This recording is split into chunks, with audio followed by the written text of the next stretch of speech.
If you're new to the project, a big warm welcome. If you're a tough hole root, then welcome back. Today's video is going to be a really short one outlining our solar setup. This is the one that we've been using for the past year and a half. And it's not perfect, but it has worked really, really well for us.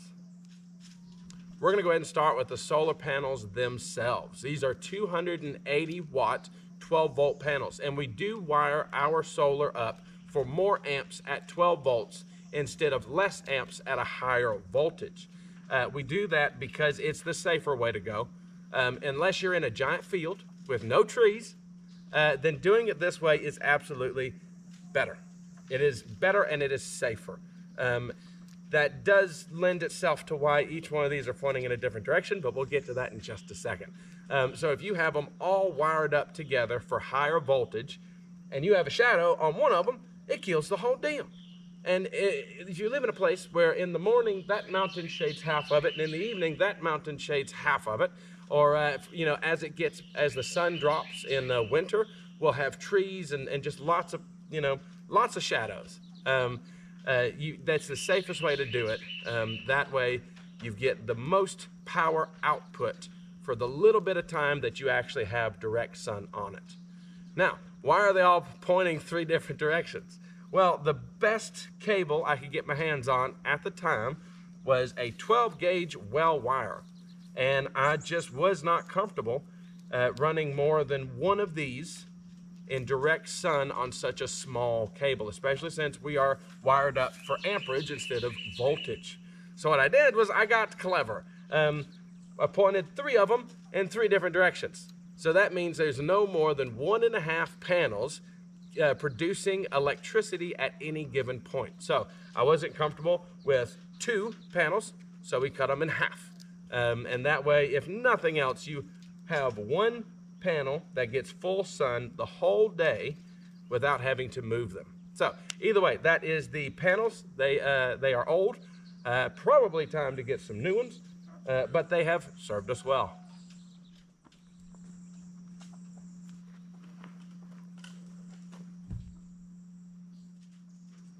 Here's a little redneck trick. If you're gonna have your panels on the ground, put a board under the lowest edge here. Yes, you still have to weed eat, but at least there's nothing growing right here, and you don't have to weed eat as close to your panels, because we all know you're gonna be scared to death. You're gonna hit them and crack them, but that helps control some of the weeds. It'll keep your panel off of the ground, decrease the splash of mud whenever it rains, etc., etc. And obviously, that's a pallet board. We're gonna take a really quick break to tell you guys about our website. On steepinthewoods.com, we sell spring development kits, we sell sediment filters, we sell countertop drinking water filters with carbon, and we also sell worm compost buckets. If you have an interest in any of those, click here and check them out. So how the stand itself was created, there again, pallet wood, but we use these little green posts, the really cheap ones, that you use for like fences. We put a couple of these in. I guess you would say that's the bones. And then we use some self-tapping screws and attach pallet wood to the top to give us a flat surface for this panel to rest on. Then we put a couple little support pieces down at angles, and there you go. I mean, it works, right? But it's temporary, so we built it temporarily. You would probably expect the well wire from our solar panels to go inside the camper. However, it does not. It goes to this tote behind the camper and partially under the camper. Now, usually that piece of metal roofing is sitting on top of this, but I pulled it off for the video. This is the epicenter of everything, and we really don't have any room in the camper. 16-foot camper, 4 people living in it. It's just, we are super squashed. So, but that's what's great about the lithium, is that they really have so many safety features in them, you can put them outside. Just make sure that you got a metal roof over it so they don't get wet. So as long as they don't get wet, you're good.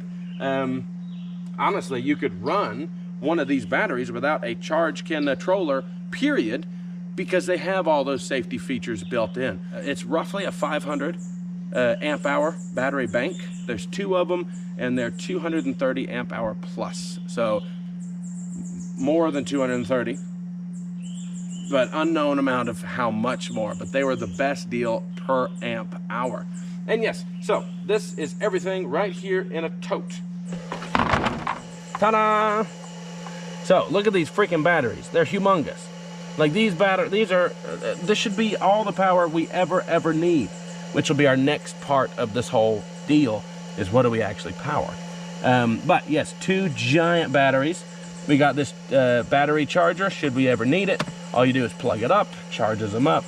And we've got, our charge controller is just screwed right here to the inside of the tub. There's a hole drilled here for all our cords to go in and out. And then here's our 500 watt inverter. This is literally at least 15 years old.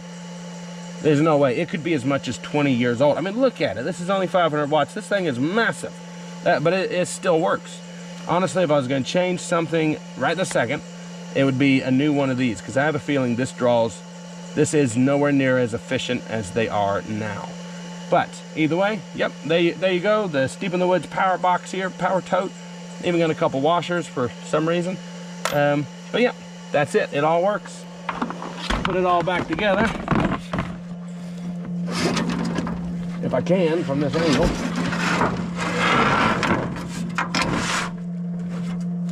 Ta-da! You're probably asking yourselves by this point, what do these people power? What does this system provide for them? Honestly, it provides everything that we want, because we don't want normal power. We don't want to be normal. There you go. Ta-da! Go read My Side of the Mountain. That's what we want as a family unit. But what it does power is a little 12-volt refrigerator. I mean, it's pretty big for a 12-volt fridge. And a little 12-volt freezer. Don't know why, there's jelly here. And Starlink, and that's pretty much it. We only use 2 light bulbs, 2 lights. They're 12-volt lights. Everything we do is 12-volt because I'm happy with it. One is in the tent, one is in the camper, and that's it. Other than like charging phones, or I guess I do have my like drill batteries. But that's it. That's all we power, and that's all we want to power. We're not trying to I don't know, we're not trying to recreate a normal house. I feel like you can get that, right? That's not what we're going for. That's not what we want. If someone offered me a house that we could put here right now, a real one with power and everything, I would say no, because that's not what we came here for. It's not who we are. So either way, 12-volt refrigerator, 12-volt freezer. Don't forget your jelly, Starlink, 2 lights, and then like little USB charging up phones and camera batteries. That's pretty much it. Yeah. The kids are in there watching TV. That is our solar setup. It's not perfect, but we're not going for perfect. As long as you're not trying to achieve perfection, you can get away with all kinds of stuff. And it's been working for us for over a year and a half. Now, the main reason for doing this video at this moment is we have so many products that solar companies have sent us. So I wanted to let you guys know what we had been using and what will work before we start changing it. And, you know, I don't know. More is better. However, I can almost guarantee you, other than using the welder, I'd love to use my freaking welder. Other than the welder, I'm not plugging up anything else. Our goal isn't to expand our power usage, but I will take better stuff. It's just going to be running a little freezer, though. But either way, that's it. You don't have to be scared of doing solar. You don't have to be scared of off a grid. Just lower your sights, right? Keep everything within your budget. And if you're a normal person, that's not a lot, especially when it comes to solar products. But either way, always remember, if you like what you saw, hit that button. If you're new to the project, you hit that other button. If you want to support the project, there are links below. If you want a one-on-one private video, email us directly here. And until next time, Steve in the Woods.